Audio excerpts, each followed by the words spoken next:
We ready? Yeah. So, very nice to meet you, Mick. And you too. And thank you so much for supporting Saint Francis Hospice. My pleasure. We're here today at our Business Alliance meeting. This is your first, I believe? Yes. Cool. I don't know what to expect, but I'm sure I'll be treated gently. Indeed. So I've been reading a bit about you, Yeah. and we want to tell our supporters a bit more about you in our Living with Dignity magazine. Right. So when I was reading about you, I heard that you got your first guitar at age 7. Is this true? No? Age 5. Age 5? Age 5, I was 5. I got it for Christmas. And yes, I got it for Christmas. And I just fell in love with it. And the big thing that happened was that, so that would have been 1967. At the time when people had like Christmas parties at their houses, when everybody was all together. Most families now are quite disparate, aren't they, all over the country. And we lived in East London, in a kind of like a housing estate kind of thing, where there were a lot of families. So we went to a big family party at Christmas, and I probably had learnt maybe 2 chords in between Christmas Day and whatever it was. And I remember we were at a party, and this boyfriend of one of my cousins, one of my older cousins, said could he borrow the guitar. So I lent him the guitar, and he did a couple of tunes. He sat on the stairs, played a couple of tunes. I forget what they were. They must have been, if it's 67, it must have been Beatles or something like that. And I can't remember the tunes. I can't remember how good he was. I can't remember anything about his performance. But what I do remember is everybody sitting on the stairs watching him do it. And I think that was the catalyst. That was the thing where I just thought, do you know what? I want to get good enough on the guitar to be able just to entertain and just sit there. And the mums and dad, I think he was on the stairs by the front door or something, so almost the whole house emptied and gathered around, and it was just, so that's kind of where I got the fever really very, very early on. And I guess as a kid you don't have any fear, so you just learn songs, whether you make mistakes or not, you just keep going. So that was that, yeah. Absolutely. So were you from a musical family? My mum and dad really appreciated music, and neither of them performed or sang or anything like that. But yeah, they had a love of music. There was, the record cabinet was full of stuff from Ella Fitzgerald, Johnny Mathis, right the way up to the Beatles and the Beach Boys. So they liked good music, and that instilled that in us, me and my brother too. So they gave you good taste. Thank you. Thank God. Plenty of good real. Yeah. So at what point did you think that you were going to make music your career?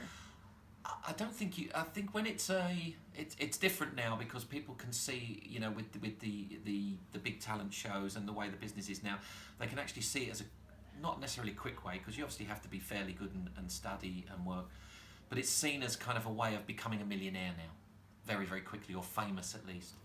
But back in the day, there were a lot less people doing it, and it was almost like a vocation. It kind of, we talk about it, it sounds a bit spiritual, but the kind of guitar or the music chooses you don't choose it. So, as kids, we could have put the guitar down and gone out and played football, and then when girls came along, that could have happened, because I speak to a lot of parents that does. They spend a fortune on lessons. And then suddenly the teenage years appear, and there's other distractions, and they just put it down, maybe pick it up later. But obviously I just kept going, and so I kind of, it was only until I think I was in my early teens that we used to go and do a few little social clubs and kids clubs and stuff, and then we'd get, I don't know, it was probably a couple of pound then, or £5, and then you realise that you could actually get money from entertaining people, and most of the money obviously would be spent on better guitar or more strings or things like that, or stuff that was ploughed back into doing it. So it's not until you kind of get to a point where I think it just happens. It's a lot. Obviously, as I said, it's perhaps a bit more calculated now, because people do see music as a business and a living, and there's more bits in the music business that you can earn money at being a manager or promoter or publisher than there ever was before. It's an entire industry now. It is an entire industry, yeah, and I think there is some kind of percentage of the British GDP is the music industry, and it's quite high. I think, it is quite high. So, yeah, it just happened. It just happened. I left school, and I just wanted to sing and play, and in the end I got a bit of money, and then I'm at this point now where I do it for a living now, Amazing. And did I read that you and your brother were in a band together? Yeah, we were in a band in Barking. The band was called Flame. It was a little pop band. He's 4 years older than me, and ironically, a couple of weeks ago I spent an evening with a guy called John Somerton, who was in a rival band of ours. There was a band called Flintlock in Dagenham, and we were embarking, and it was kind of a rival thing. They had more success than we did. Yeah, it was just, when you're with your brother, it's that kind of Everly Brothers, Beach Boys kind of thing. He'd learn a chord and I'd learn 2 chords to try and beat him, and so it was a sibling rivalry really that kind of pushed the band on. Cool. So you've played with some amazing acts in your career. Fortunately, so absolutely amazing. Can you talk me through some of your career highlights or some of the big moments of your career? I think they just happen. The weird thing is being a working musician. It's people know how good you are, and people know where you are, and it's just a case of who phones you. So I can get a phone call. Sometimes get a phone call from my brother who still plays in like a semi-pro band, and he'll say, "Can you play bass for me tonight at the Valentine in Ilford for 75 quid?" Or you get a phone call, which I was very fortunate about 18 months ago, from a guy that was putting the band together for ELO. For the Jeff Lynne concert. So then I'm standing on stage at Hyde Park in front of 100,000 people, sort of doing the same thing. It's I mean, amazing. So it is very fortunate. I guess that was a highlight. I spent 2 or 3 years in Cliff Richard's band, but some of the highlights aren't always the ones where it's actually the performing. Sometimes you'll just bump into somebody that you really respect, and they will say something. "Oh yeah, I saw you on TV last night. You've got a great voice," or something. So they're little things that your peers or your idols even sort of come to you and say hello to you. So they're kind of the highlights. So I think the highlights for me are more personal ones rather than the shows and stuff. So yeah, that's amazing. It's because everyone, I suppose, thinks about the glamour of the whole thing, don't they? Yeah, when they, even, and I do appreciate that if somebody goes to see somebody at a show, they don't just magic themselves there. They have to organise a babysitter, and it costs money and all of that. So it's quite an effort to get to shows now. But a lot of people just see that hour and a half or the hour or whatever it is. They don't realise that you've flown in at 4 a.m. from somewhere else in Sweden that morning, and you've sat about and you've had to rush a cheese sandwich down you because of the sound check and stuff. So some of the bits are glamorous. Meeting some nice people and seeing the gig. Nothing can replace that. But a lot of it is graft, and a lot of it, there's a lot of travelling and a lot of waiting about. So it's the same when you are trying to become great at anything, isn't it? The effort involved. People don't see all the hidden work. Absolutely. There's a great comment, and I hope I get the numbers right. There's a great comment by Charlie Watts, the drummer of the Rolling Stones, and I think it was their 25th anniversary.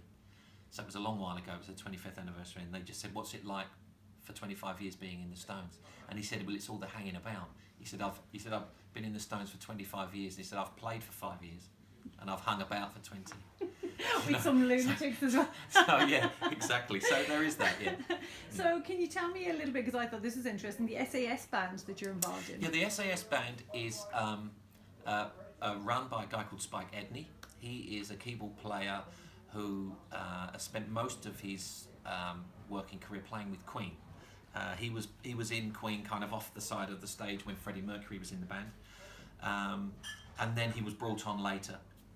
So the SAS band is called Spike's All Stars, and I bumped into Spike probably about 15 years ago, and he, because of his connections, he sometimes puts bands together for corporate events or charity events, things like that. And so because of the Queen connection, he knows Roger Daltrey and Roger Taylor and Brian May. So sometimes I'm on stage playing, and I think we did something for Battersea Dogs Home a couple of years ago, and I'm playing guitar. And being a jobbing musician, you are working with these great people, but you still got to do your job, so you can't kind of just look about and enjoy yourself. Yeah. So you're worried about the chords, and you're worried about getting the words right, or playing, or whatever you're playing. But only sometimes, you kind of lift your head up and realise what's happening. And I did I had such an event at this Battersea Dogs Home. I was sort of playing and lifting my head up, and there's Brian May there, Roger Daltrey singing, Roger Taylor playing drums. And I sort of looked about and just thought, I know this is a bit crazy. So, but you just, at the end of the day, they ask you to do it, and you've got to be as good a musician to do it. I guess it's like somebody working on Prince Charles's Bentley. It's the association, but you've just got to do the job right, and if he comes to pick it up and says thank you very much, you've met somebody famous. Yeah. But it's quite the thrill, though. It is nice, and it's nice to have that little bit of thanks, and to go in for all their effort, really. Yeah. cool. That's amazing. Okay, so now I'm going to ask you a little bit about more personal questions about how you became to be involved with Saint Francis Hospice. Right. I understand that your mum. Yeah, Mum died in the summer of, where were we, 2015 she died. And should we start that again? Yeah, hold on 1 second.